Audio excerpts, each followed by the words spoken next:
Ya, betul Pak Bambang. Jadi setelah tsunami, Ya, ternyata Aceh ini baru dikenal luas di ya, mancanegara. Sebelumnya barangkali dari sisi geografis Indonesia kita berada di ujung dan ya, kemudian tidak menjadi tempat yang diminati dan dilirik oleh orang. Sehingga ketika terjadi tsunami di mana fokus masyarakat dunia pada saat itu adalah pada Provinsi Aceh, nah disinilah kemudian kita mendapat banyak kesempatan. Di samping kita mendapat fasilitas bantuan ya, fisik, juga ternyata banyak lembaga-lembaga pemberi bantuan beasiswa pendidikan, banyak kemudian institusi pendidikan dalam dan luar negeri yang bersedia membantu anak-anak ataupun staf kita untuk bisa belajar. Nah, sehingga barangkali pada saat itu banyak kesempatan kita ya, mengirim staf-staf kita untuk pergi mengikuti pendidikan S2 sampai S3 ke berbagai institusi pendidikan di luar negeri, mengambil spesialis di berbagai institusi pendidikan di dalam negeri. Nah, ini adalah menjadi modal utama kita, sehingga barangkali kemudian kita pun akhirnya mengadopsi pola pendidikan kedokteran modern dan menjadikan kemudian kebencanaan menjadi salah satu unggulan. Akan segera terbit majalah Kampus Indonesia edisi pertama, November 2024. Berisi beberapa profil kampus yang telah mencapai akreditasi unggul. Pendapat Menteri Pendidikan Tinggi, Sains dan Teknologi yang baru. Juga profil 44 fakultas kedokteran dengan akreditasi unggul. Untuk informasi dan pemesanan majalah, dapat menghubungi salah satu kontak yang tertera dalam video.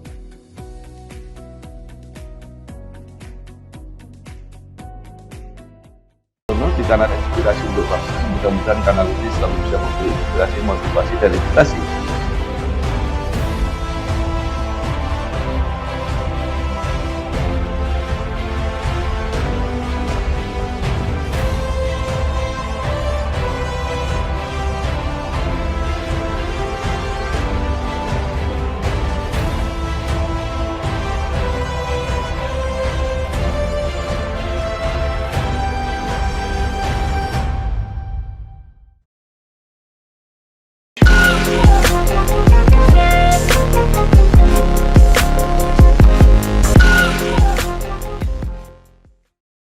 Assalamualaikum warahmatullahi wabarakatuh. Bersama saya Bambang Sadono di kanal Inspirasi untuk Bangsa. Mudah-mudahan kanal ini selalu bisa memberi inspirasi, motivasi, dan edukasi. Kami sedang mempersiapkan beberapa video wawancara untuk mendokumentasikan fakultas kedokteran di Indonesia yang sudah mencapai akreditasi unggul. Menurut rencana wawancara ini, selain akan kami tayangkan secara digital, juga akan kami bukukan atau kalau masih mungkin akan kita masukkan ke majalah Kampus Indonesia edisi Desember. Saat ini saya sudah bersama dengan Dr. Safrizal Rahman, MKes, eh, spesialis OT. Beliau adalah Dekan Fakultas Kedokteran Universitas Syah Kuala Banda Aceh. Apa kabar, Dok? Alhamdulillah baik. Selamat pagi Pak Bambang. Ya, selamat pagi, Dok. Eh, Dr. Safrizal Rahman lahir di Kutacani, Aceh, 9 April 1971, menyelesaikan S1 kedokteran di Universitas Syah Kuala juga, kemudian S2 dan S3 di Universitas Airlangga, Surabaya, dan spesialis 1 di Universitas Pajajaran, menjadi dosen di FK USK sejak tahun 2000, dan saat ini menjadi dekan Fakultas Kedokteran USK, juga menjadi ketua Ikatan Dokter Indonesia IDI Provinsi Aceh. Nah, Dok, mungkin supaya lengkap tapi juga singkat, ringkas, bisa diceritakan perjalanan karir sejak pendidikan sampai saat ini menjadi dekan Fakultas Kedokteran di USK. Silakan, Dok. Baik. Terima kasih Pak Bambang. Saya ini lahir di Aceh Tenggara. Kutacani Ya. itu adalah kota kecil yang berada di kaki Gunung Loser. Gunung Loser itu Taman Hmm. Nasional. Nah, Ya. jadi jarak dari Taman Nasional dari kota saya itu ke Banda Aceh itu kalau jalan darat 15 jam. Wah. Jadi kami rata-rata harus pergi meninggalkan kampung untuk menempuh pendidikan. Makanya saya juga bagian daripada anak-anak kampung yang kemudian pergi ke Banda Aceh untuk menempuh pendidikan. Alhamdulillah saya diterima di Fakultas Kedokteran di Universitas Syah Kuala dan kemudian saya melanjutkan pendidikan spesialis karena tahun 2000 saya bisa diterima menjadi dosen dan kemudian saya diterima dalam formasi bedah sehingga saya melanjutkan pendidikan spesialis di Erlangga, juga S2-nya di Erlangga dan kemudian setelah itu saya kembali dan kemudian melanjutkan S3 di Bandung. Nah, kemudian dalam perjalanannya saya diminta pertama sekali untuk mengurus jadi ketua program studi di Prodi Pendidikan Bedah. Nah, disinilah awal saya kemudian berkarir di manajerial pendidikan.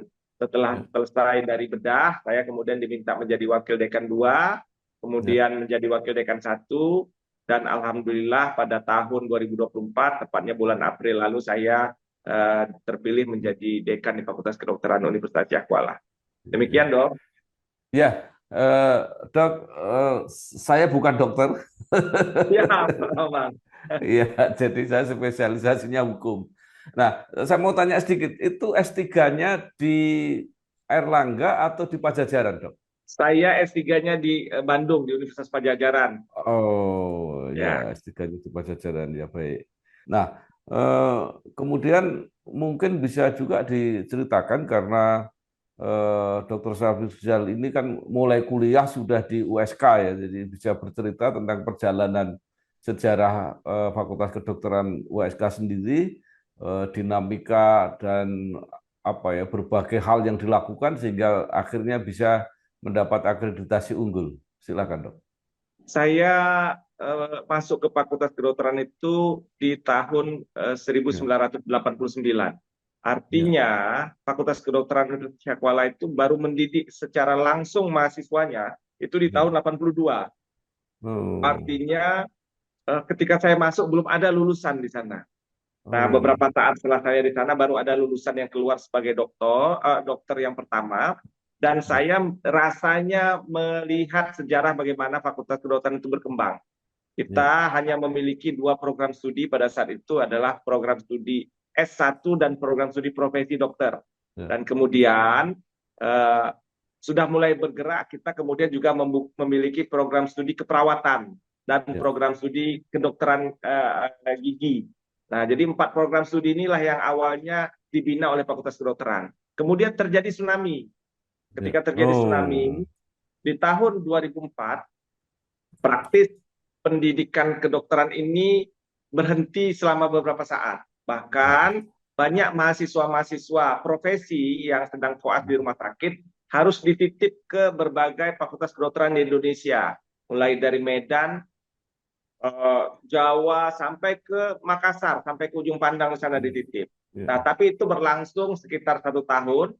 Setelah itu anak-anak kembali, rumah sakit bisa berfungsi, bahkan rumah sakit kemudian mendapat bantuan dari Jerman, rumah sakit yang lebih bagus, ya, dan kemudian dari situ perkembangan fakultas kedokteran sudah mulai meningkat. Terbukti dengan ya, kemudian keperawatan menjadi fakultas sendiri, kedokteran ya, gigi menjadi fakultas sendiri, kemudian kita menambah lagi dengan program studi pendidikan psikologi, dan kemudian sudah mulai setelah tsunami itu kita membuka program studi pendidikan spesialis.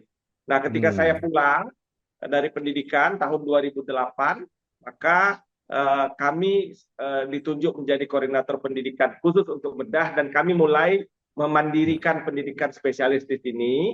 Dan kemudian juga akreditasi pun kita sudah mulai lakukan. Akreditasi pertama yang kita lakukan itu mungkin belum unggul ya, tapi masih ya, sangat baik atau istilahnya pada saat itu B. Nah, ya, kemudian kita terus berupaya untuk meningkatkan kualitas sehingga ya, barangkali kita memiliki 4 pendidikan spesialis dasar dan kemudian itu semua diampu. Karena kenapa diampu? Karena kita belum menjadi fakultas kedokteran yang unggul, sehingga kemudian ya, target kita adalah harus menjadi fakultas kedokteran yang unggul. Nah, kemudian kita memperbaiki semua sistem manajerial di ya, pendidikan dan kemudian melakukan akreditasi. Unggul pertama sekali itu dalam catatan kami adalah pada tahun 2015. Itu unggul, Fakultas Kedokteran ini mulai unggul di tahun 2015. Segera terbit. Majalah Politik Indonesia edisi ketiga bulan November 2024. Membahas harapan dan tantangan Kabinet Merah Putih yang telah dilantik oleh Presiden Prabowo dalam menghadapi permasalahan selama 5 tahun ke depan. Serta membahas beberapa kinerja dari DPR RI yang terpilih untuk periode ini. Informasi dan pemesanan majalah bisa menghubungi langsung nomor atau email yang terdapat dalam video.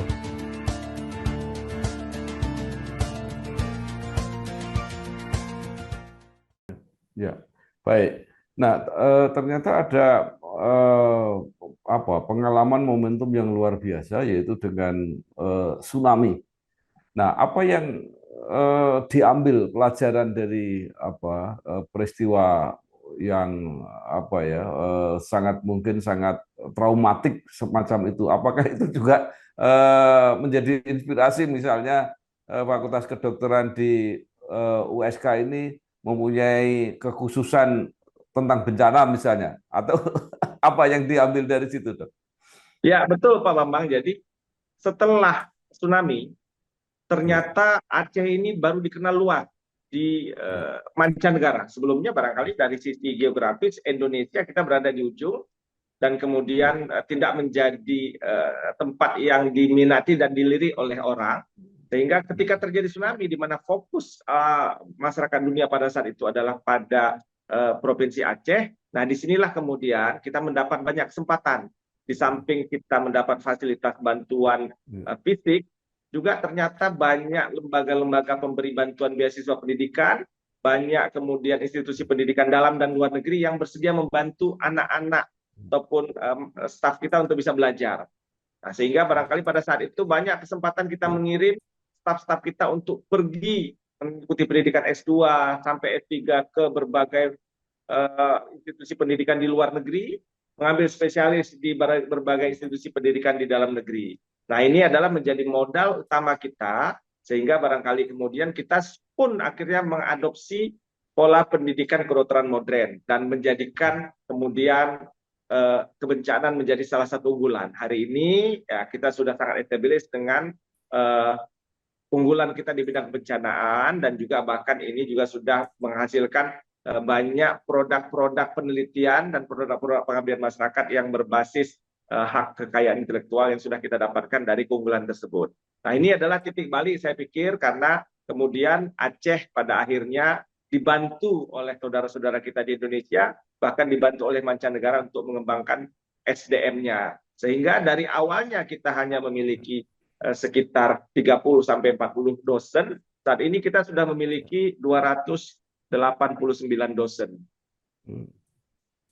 Ya, baik, Dok. Kelihatannya Fakultas Kedokteran USK ini berkembang dengan cepat.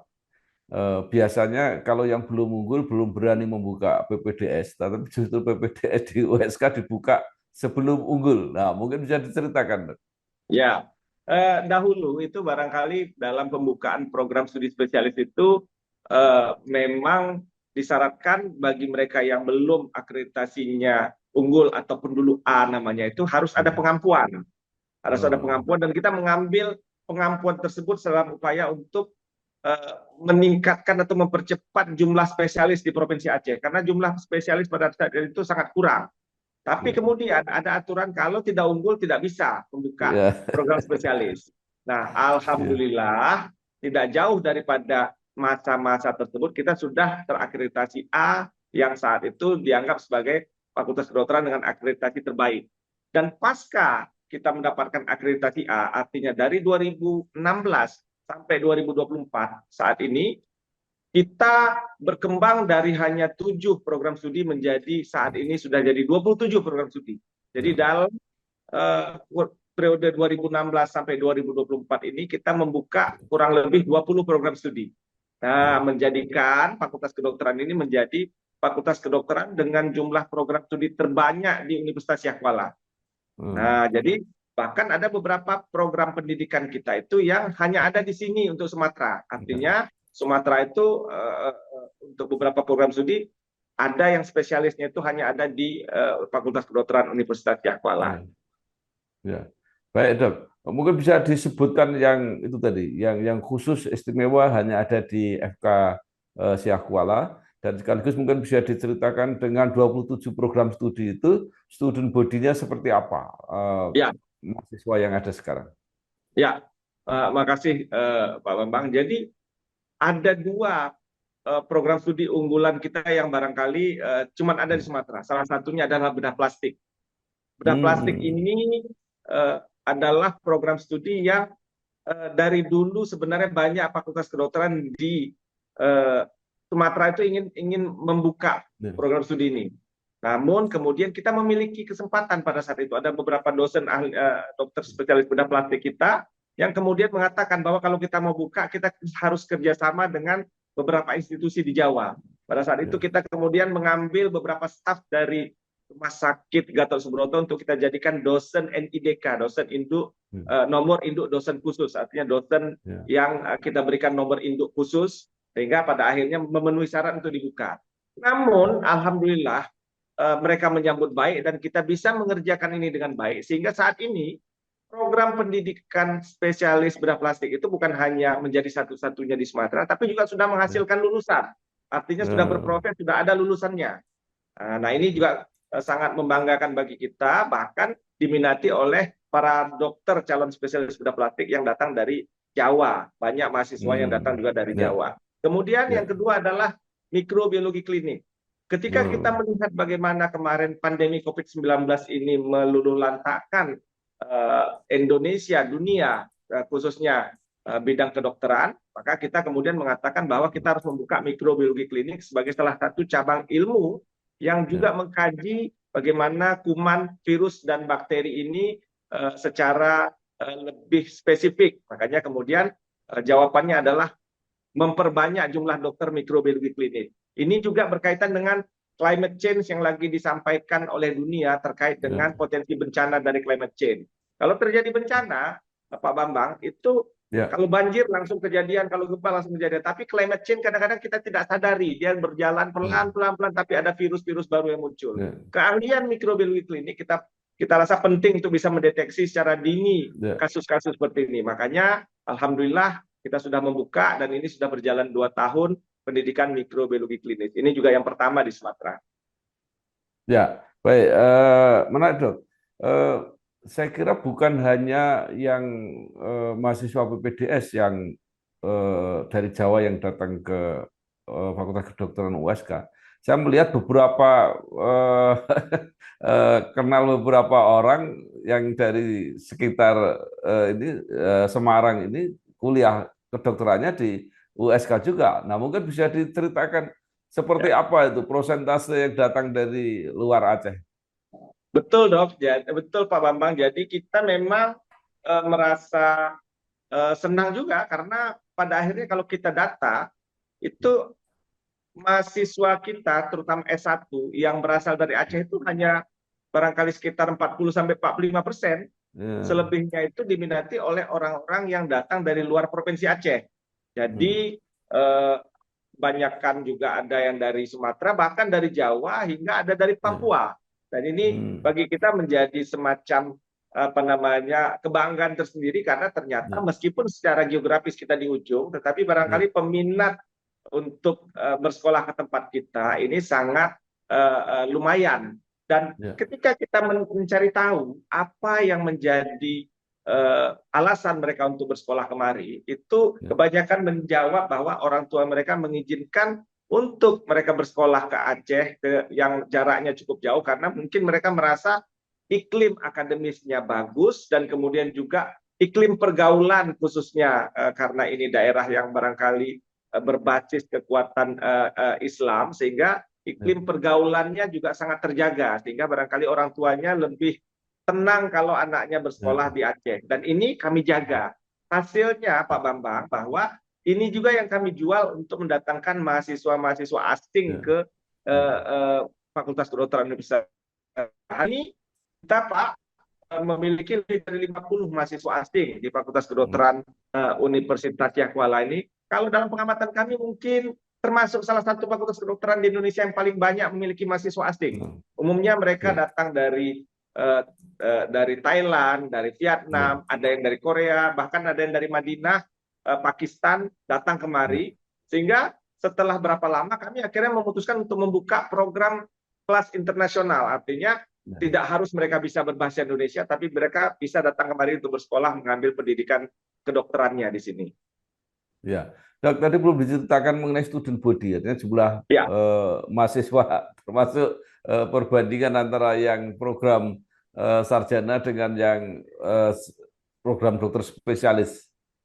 Ya, dari sisi aktivitas kemahasiswaan, kita sangat menyadari bahwa bisnis, kalau kita mengatakan bisnis pendidikan kedokteran ini, tentu yang paling utama itu adalah pendidikan S1 dan pendidikan profesi. Karena memang daya tampung yang besar, dan kemudian juga mereka ini adalah penyokong utama daripada pergerakan fakultas kedokteran dari sisi termasuk finansial. Dan kemudian karena itulah maka kita memberikan kesempatan juga untuk mahasiswa-mahasiswa yang sudah membayarkan sumbangsihnya untuk pendidikan ini, memberikan keluasan kepada mereka untuk bisa berkarya bukan hanya dari sisi akademik tapi juga non-akademik. Makanya kita membangun pusat-pusat aktivitas kegiatan mahasiswa. Di kita memiliki 9 pusat student body atau pusat kegiatan mahasiswa yang barangkali bisa mereka ikuti, pilih 1 atau 2 yang menjadi model mereka untuk berkembang dari sisi soft skill-nya. Jadi ini yang kita apakan, ada yang kemudian berfokus kepada katakanlah misalnya ilmiah, ada yang fokus kepada pengabdian masyarakat dan seterusnya. Ini kita beri kesempatan. Tetapi kita juga tidak bisa melupakan bahwa mahasiswa-mahasiswa pendidikan spesialis yang juga membentuk student body yang barangkali juga memikirkan bagaimana perkembangan karir mereka, bukan hanya dari sisi pengetahuan klinis, tapi juga dari sisi kemungkinan pengetahuan manajerial yang akan mereka bisa nikmati ketika nanti mereka terjun ke masyarakat. Karena saya pikir dokter tidak harus semuanya jadi klinisi, tapi juga dokter bisa jadi manajer minimal di institusi kesehatan. Nah, ini adalah perpaduan aktivitas-aktivitas student body yang kemudian kita rancang di universitas, di fakultas, sehingga kemudian kita saat ini sedang meminta kepada Pak Rektor untuk membangun satu gedung lagi yang kita sebut sebagai student center building. Jadi semua aktivitas mahasiswa harus bisa dilakukan di gedung tersebut, sehingga kalau dulu ada istilah mahasiswa itu kura-kura atau kuliah rapat ini untuk aktivis, ada kupu-kupu kuliah pulang ini untuk anak-anak yang hobinya belajar.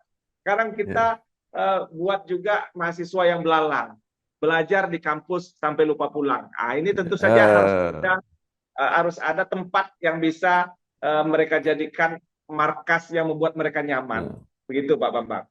Akan segera terbit buku 100 perguruan tinggi akreditasi unggul. Buku 100 perguruan tinggi akreditasi unggul berisi mengenai profil dan perjalanan dari 100 perguruan tinggi yang telah mendapatkan akreditasi unggul. Untuk informasi dan pemesanan buku, bisa menghubungi salah satu nomor yang tercantum dalam video.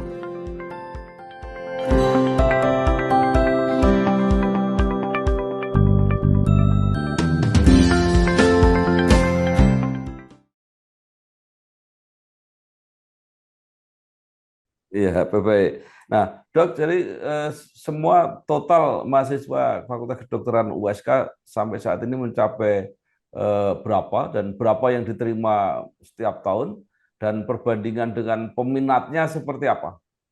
Nah, kita untuk program S1 itu menerima maksimal sesuai dengan regulasi yang berlaku. Untuk yang unggul itu maksimal 250 mahasiswa. Nah, 250 mahasiswa ini pun kita tambah dengan jatah kuota mahasiswa asing sebanyak 10. Jadi ada selalu setiap tahun ada 10 mahasiswa asing dan kemudian ada 250 mahasiswa. Nah, dari 250 mahasiswa S1 ini tentu saja nantinya mereka kalau dalam sistem pendidikan itu juga akan dibagi kelompok-kelompok sehingga barangkali itu akan sampai ke 20 kelas. Jadi kita harus menyiapkan 20 kelas untuk mengapakan mereka supaya kualitas pembelajaran menjadi baik. Dan kemudian di samping itu kita menerima hampir 80 mahasiswa PPDS setiap semester. Jadi mahasiswa calon spesialis ini setiap semester ada 80, sehingga kalau setiap tahun sekitar 160 orang. Ya, itu di luar lagi mahasiswa S2 dan juga di luar mahasiswa S3. Nah, total ini yang sedang aktif mengikuti pembelajaran dan pendidikan di kita sekitar 2.100 mahasiswa. Nah, inilah yang barangkali menjadi core bisnis dari pendidikan kedokteran kita adalah bagaimana mahasiswa-mahasiswa ini bisa kita layani dengan layanan pendidikan modern. Kalau dulu mahasiswa itu yang membutuhkan dosen, yang mengharapkan dosennya membantu dia, tapi kita yang membuka diri untuk lebih terbuka dan lebih friendly terhadap mahasiswa. Konsepnya demikian, Pak Bambang. Iya, baik. Nah, Dok, yang sekarang pada masa bakti atau masa jabatan dokter sebagai dekan, apalagi yang masih akan dicapai karena posisi akreditasi unggul itu sudah tertinggi. Ya, di samping mencapai akreditasi unggul, Pak Bambang, kami ini juga sudah melaksanakan akreditasi internasional. Kenapa kami melakukan akreditasi internasional? Karena ada visi daripada Fakultas Kedokteran ini yang bergerak menuju global. Nah, dengan Fakultas Kedokteran ini menjadi terakreditasi internasional, maka kemudian kita berharap mahasiswa-mahasiswa asing mulai melirik kita. Nah, dampaknya ternyata dari mahasiswa kita yang kemudian bisa membantu kita untuk terakreditasi internasional adalah bahwa sekarang kita sudah mampu melakukan rekognisi daripada lulusan kita di beberapa negara, termasuk antaranya salah satunya di Thailand. Di Thailand itu satu-satunya Fakultas Kedokteran Indonesia yang diakui oleh konsilnya adalah Fakultas Kedokteran Universitas Syah Kuala, itu dianggap sudah terrekognisi, sehingga banyaklah mahasiswa Thailand yang mau datang kemari. Kita juga sedang berusaha melakukan pendekatan kepada Malaysia, Myanmar, Vietnam, sehingga nanti banyak mereka juga yang mau bersekolah kemari. Itu adalah kelebihan daripada akreditasi internasional. Nah, namun juga barangkali memang akreditasi ini tentu saja bukan hanya kepada pencapaian gelar akreditasinya unggul, tapi adalah akreditasi ini sebenarnya bagaimana kemudian pola manajerial pendidikan kita itu terstruktur dan sistematis sesuai dengan standar, ini bisa berkesinambungan. Ini yang barangkali kita harus lebih tekankan kepada para pengelola program studi ini, karena memang ini kalau kita tidak awasi naik turun, sehingga barangkali capaian daripada akreditasi unggul ini patut kita sadari, tapi filosofi mencapai unggul itu yang patut kita selalu jaga dan kontinunya harus kita ikuti, Pak Bambang. Ya, Dok, Kementerian Kesehatan selalu mengatakan bahwa jumlah dokter kurang atau paling tidak merata, terutama dokter spesialis dan terutama lagi di luar Jawa. Nah, apakah Fakultas Kedokteran USK ini juga punya tugas atau punya amanah untuk membina fakultas-fakultas kedokteran lain yang baru supaya produksi atau lulusannya itu segera dapat memenuhi kebutuhan di masyarakat? Pak Bambang, kebetulan sebagai Fakultas Kedokteran yang sudah terakreditasi unggul, kemudian kita dilamar oleh beberapa calon Fakultas Kedokteran baru untuk menjadi pengampu. Nah, ketika moratorium pendidikan kedokteran ini dibuka, maka ada banyak calon Fakultas Kedokteran yang kemudian berminat untuk membuka. Nah, kita mendapat 3 Fakultas Kedokteran, calon Fakultas Kedokteran, dan ternyata di antara 3 Fakultas Kedokteran dan di antara semua yang ingin membuka Fakultas Kedokteran baru, anak asuhan kita, yaitu Inkes Medistra di Medan, itu menjadi salah satu yang pertama sekali yang kemudian di-approval sama kementerian untuk bisa melaksanakan perjalanan pendidikan kedokteran. Dan kemudian yang kedua yang kita bina juga sudah melakukan penerimaan mahasiswa, sudah bisa buka. hanya satu lagi yang masih barangkali dalam waktu dekat ini kita siapkan untuk bisa mulai pendidikan kedokteran. Dan ini kita syukuri karena memang pada akhirnya kita juga berkontribusi untuk membuka fakultas kedokteran baru. Yang kedua adalah bahwa kita pun sudah mengembangkan komunikasi, bahkan saya sudah bicara dengan beberapa kepala dinas, beberapa direktur, bukan hanya di Aceh, tetapi juga sampai ke Kalimantan. Nah, ada keluhan katanya di sana tenaga spesialis masih kurang, dan kalau dikirim untuk sekolah spesialis juga banyak yang tidak lulus. Saya katakan kita bikin kerjasama berdasarkan kesepakatan dan kerjasama tadi, maka kita mungkin bisa menerima calon dokter spesialis mereka menjadi calon dokter spesialis dengan skema afirmasi atau kerjasama. Dan kita pun bersedia seandainya ada rumah sakit di Kalimantan yang ingin menjadi jejaring pendidikan kita, sehingga barangkali ada peserta didik kita yang bisa kita kirim ke sana untuk juga membantu pelayanan yang lebih baik di teman-teman kita di Kalimantan. Nah, ini sudah coba kita bicarakan. Tapi memang sampai saat ini yang sudah terrealisasi untuk Provinsi Aceh rata-rata kita sudah mengembangkan menjadi jejaring pendidikan, dan juga alumni kita rata-rata sudah mengisi di seluruh provinsi kabupaten kota di Provinsi Aceh. Ya, Dok, memang pada akhirnya kualitas atau keberadaan sebuah institusi pendidikan tinggi dikenal melalui alumninya. Nah, mungkin bisa cerita karena ini sudah perguruan tinggi kedokteran yang sudah cukup lama, mungkin alumninya juga sudah cukup banyak dan sudah menduduki posisi-posisi yang strategis. Mungkin ada yang bisa diceritakan, Dok? Ya, alumni Universitas Syah Kuala ini kalau saya melihat ya mungkin belum sampai pada tahap di mana mereka sudah pensiun ya. Artinya umumnya rata-rata mereka itu sudah ya walaupun di ujung karir, tapi artinya kita masih bisa deteksi keberadaan mereka dan aktivitas serta karya mereka.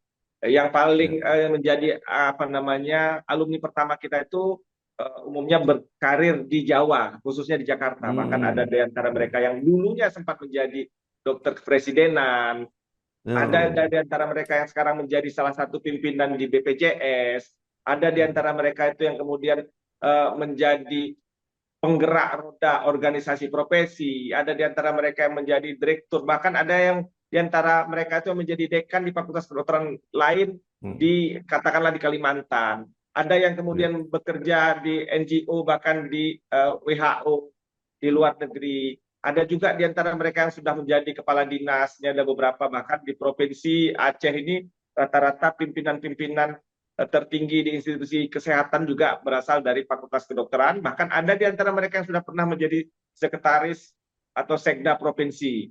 Nah, di antara itu semua, ada dua menurut saya yang dari sisi akademis sangat membanggakan. Kita punya dua alumni yang juga kebetulan staf kita di sini, yang menjadi 2% peneliti terbaik dunia. Nah, ini berasal dari Universitas Syah Kuala. Dan salah satunya itu kemudian kemarin mendapat anugerah Bakri Award. Bakri Award ini adalah bidang kesehatan. Ini cukup bergengsi. Kalau tahun sebelumnya itu adalah Dr. Erlina Burhan yang kita tahu bagaimana kiprahnya pada saat COVID. Tahun ini itu direbut oleh Dr. Harapan. Dr. Harapan ini menjadi salah seorang penulis ataupun peneliti terbaik di bukan hanya di Indonesia tapi di dunia. Dan ini semua bagi kita adalah rekognisi. Bahkan ada staf kita yang kemudian ditarik saat ini menjadi salah satu direktur di Rumah Sakit Pusat Otak Nasional atau PON. Dan ini bagi kita adalah rekognisi dengan lulusan-lulusan Fakultas Kedokteran Universitas Syah Kuala, Pak Bambang. Ya, baik. Terima kasih sekali, luar biasa. Dr. Syafrizal Rahman, MKes, spesialis ortopedi, Dok, betul ini? Ortopedi. Oh ya, jadi beliau adalah dekan Fakultas Kesehatan Universitas Syah Kuala. Banyak sekali yang sudah disampaikan, inspiratif sekali bahwa di Banda Aceh ada fakultas kedokteran yang kualitasnya bukan hanya nasional tapi sudah mulai internasional. Pasti ini akan menarik perhatian masyarakat, bukan hanya di Aceh dan sekitarnya, tapi juga dari seluruh Indonesia, bahkan dari beberapa negara. Sekali lagi terima kasih, Dok. Sukses, selamat berjuang terus. Mudah-mudahan tadi targetnya menginternasional segera tercapai. Wassalamualaikum warahmatullahi wabarakatuh. Waalaikumsalam warahmatullahi wabarakatuh. Terima kasih Pak Bambang. Salam Terima sehat. kasih, Dok. Telah terbit Majalah Politik Indonesia edisi khusus. Terima kasih Jokowi Ma'ruf Amin dan selamat bertugas Prabowo Gibran. Berisi pendapat dan testimoni mengenai pemerintahan Jokowi Ma'ruf Amin dari berbagai tokoh, serta harapan untuk pemerintahan Prabowo Gibran dalam memimpin Indonesia ke depan.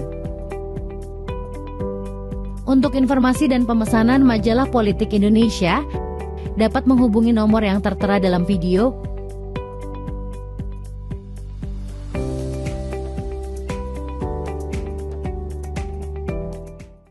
Di kanal Inspirasi untuk Bangsa, mudah-mudahan kanal ini selalu bisa memberi inspirasi, motivasi, dan edukasi